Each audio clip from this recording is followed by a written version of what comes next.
हर हर महादेव मित्रों। मैं सचिन कुमार मिश्रा अपने YouTube channel Shri Sachinesh astrology पर आपका स्वागत करता हूं। बंधुओं, आज मैं एक बड़ा ही महत्वपूर्ण बिंदु कुल देवी या कुल देवता को कैसे प्रसन्न किया जाए इस मुद्दे पर बात करने वाला हूं। देखिए, हर कोई जो है इस धरती पे, चाहे जो भी है, वो किसी न किसी कुल में उत्पन्न हुआ है, किसी न किसी खानदान में उत्पन्न हुआ है।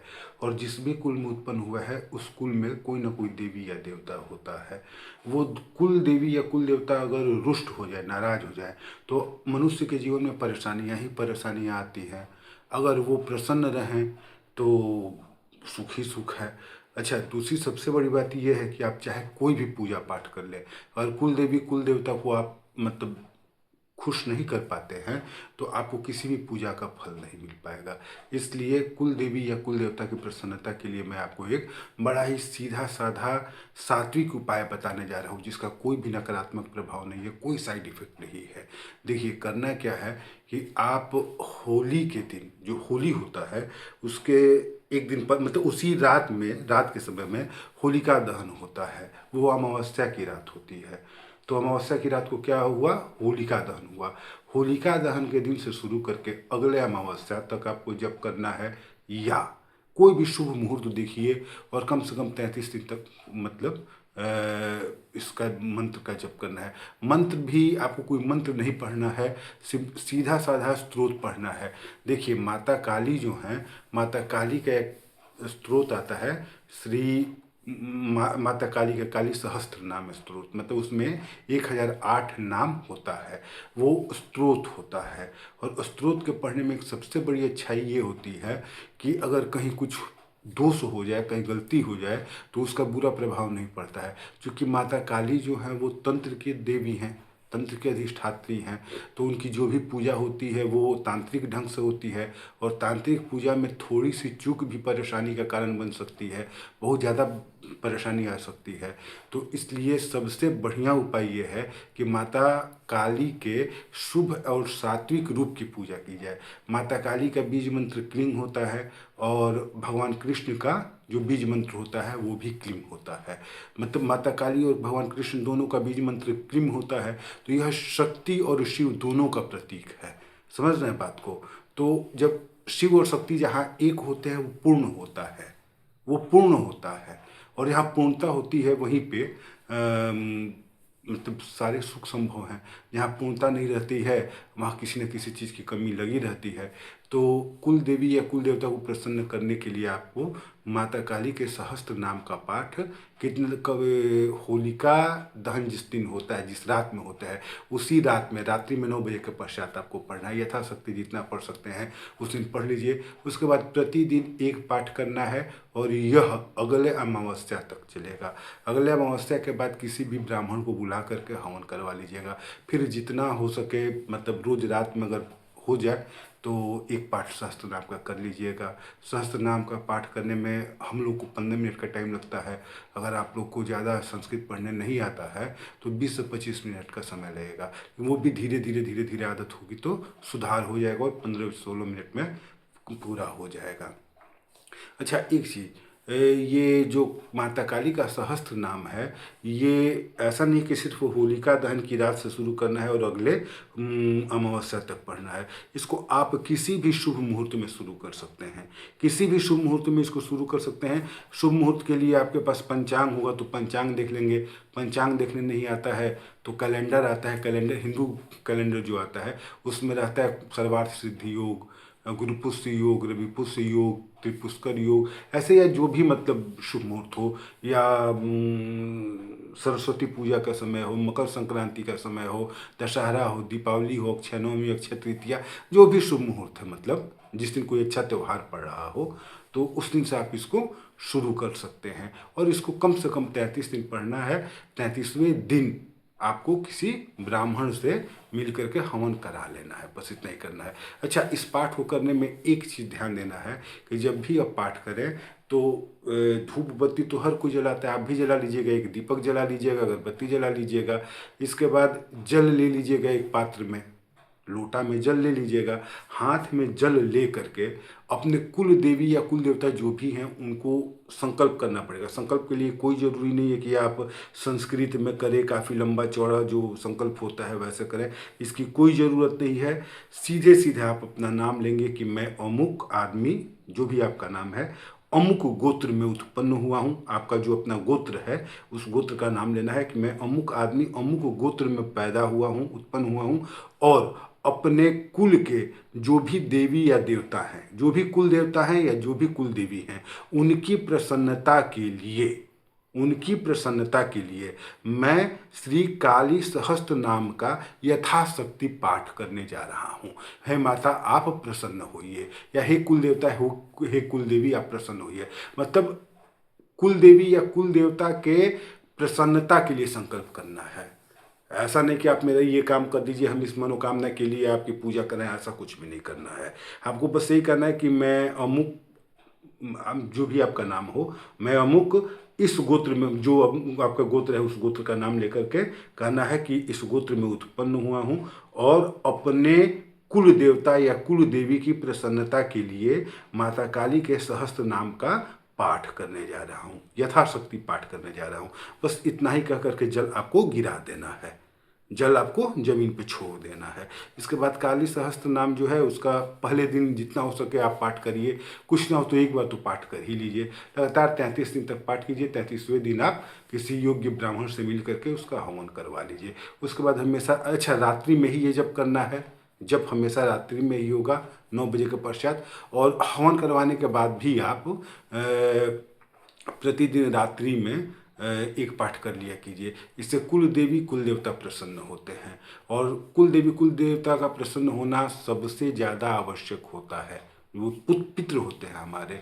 आप किसी भी भगवान की पूजा करें, चाहे कोई भी उपाय कर ले, अगर कुल देवी कुल देवता नाराज हैं तो आपके जीवन में सुख आ ही नहीं सकता है। संभव ही नहीं है कि आप मतलब कोई भी उपाय कर लीजिए आपके जीवन में सफलता मिले, सुख आए, शांति, ऐसा नहीं होगा।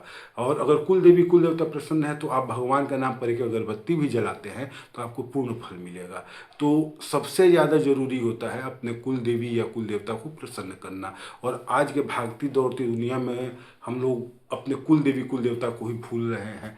बहुत से लोग ऐसे ही से पूछा जाता है कि आपके घर के देवता कौन है, तुमको पता ही नहीं रहता है।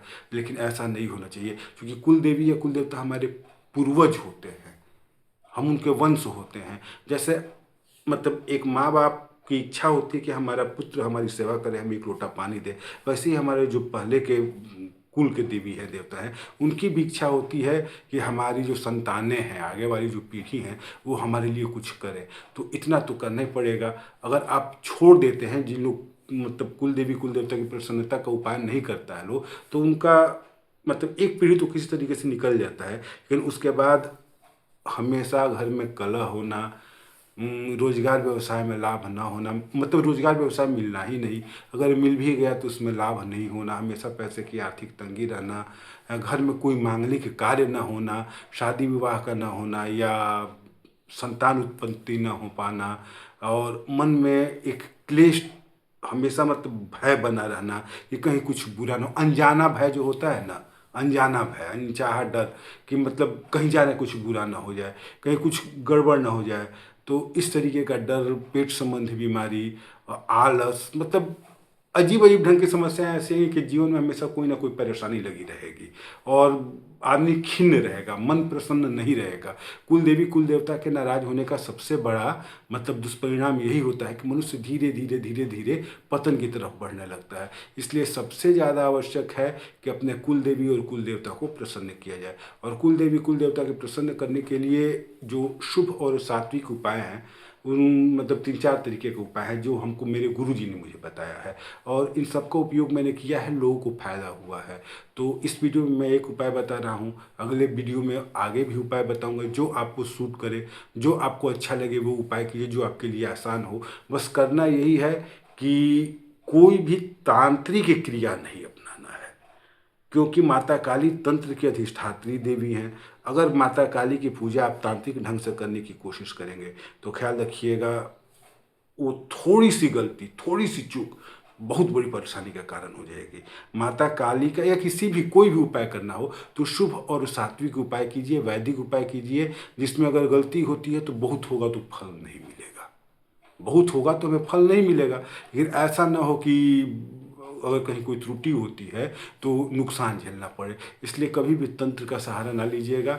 एकदम शुभ और सात्विक उपाय है, दीपक जलाना है, अगरबत्ती जलाना है, हाथ में जल लेकर के अपना नाम और गोत्र बोल करके अपने कुल देवी कुल देवता की प्रसन्नता के लिए माता काली के सहस्त्र नाम का पाठ करना है। रात्रि के 9 बजे के पश्चात करना है। यह उपाय आप किसी भी शुभ मुहूर्त में शुरू कर सकते हैं।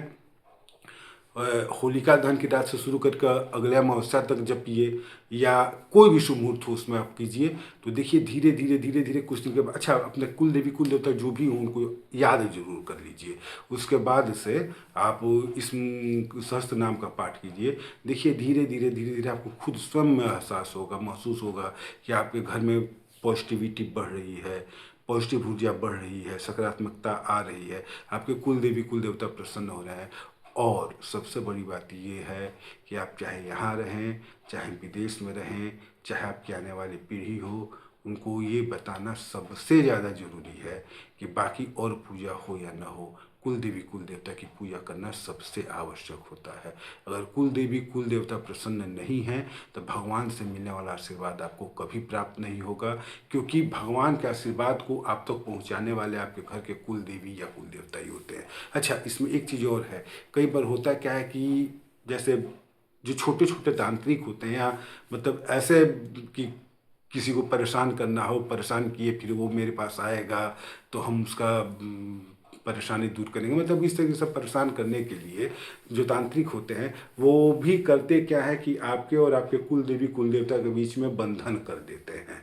कुल देवी और कुल देवता के बीच में और आपके बीच में बंधन कर देते हैं। ऐसा नहीं है, दुनिया में कोई ऐसा नहीं है जो कुल देवी कुल देवता को बांध सके, लेकिन आपके और उनके बीच में एक बंधन बांध देते हैं, जिसके कारण आपको कुल देवी कुल देवता का आशीर्वाद प्राप्त नहीं हो पाता है। तो ये माता काली का जो सहस्त्र नाम का पाठ है, ये उस बंधन को भी तोड़ देगा, ये उस बंधन को भी तोड़ देगा। ये है कि ये मतलब शुभ और सात्विक उपाय है, वैदिक उपाय है, तो ये आपको धीरे धीरे फायदा करेगा। इसका असर आपको 33 दिन के बाद ही होना शुरू होगा, 33 दिन के बाद ही इसका असर होगा। तो 33वें दिन आप हवन करवा लीजिए। उसके बाद से अगर इच्छा हो, अच्छा लगे तो जपते रहिए रात्रि में 9 बजे के पश्चात, नहीं इच्छा हो तो फिर बाद में 6 महीना बाद जपिए, जैसे हो मतलब अपना, लेकिन पूजा तो करना चाहिए। तो अगर हमेशा पढ़ें तब भी ठीक है, नहीं हो रहा तो कम से कम 33 दिन इसको पढ़ना जरूरी है। 33 दिन के बाद छोड़ दीजिए, फिर जब लगे फिर कर दीजिए 33 दिन। तो ऐसे घर के कुल देवी कुल देवताओं का आशीर्वाद आपके ऊपर बना रहता है, और घर के कुल देवी कुल देवता का आशीर्वाद रहना सबसे ज़्यादा आवश्यक है।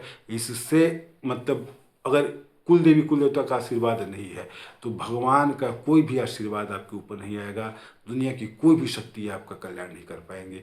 क्योंकि कई बार ऐसा होता है कि हम सारा उपाय कर लेते हैं फिर भी जीवन से परेशानी नहीं जाती है, तो वहाँ सीधे आदमी कुल देवी कुल देवता की तरफ देखता है।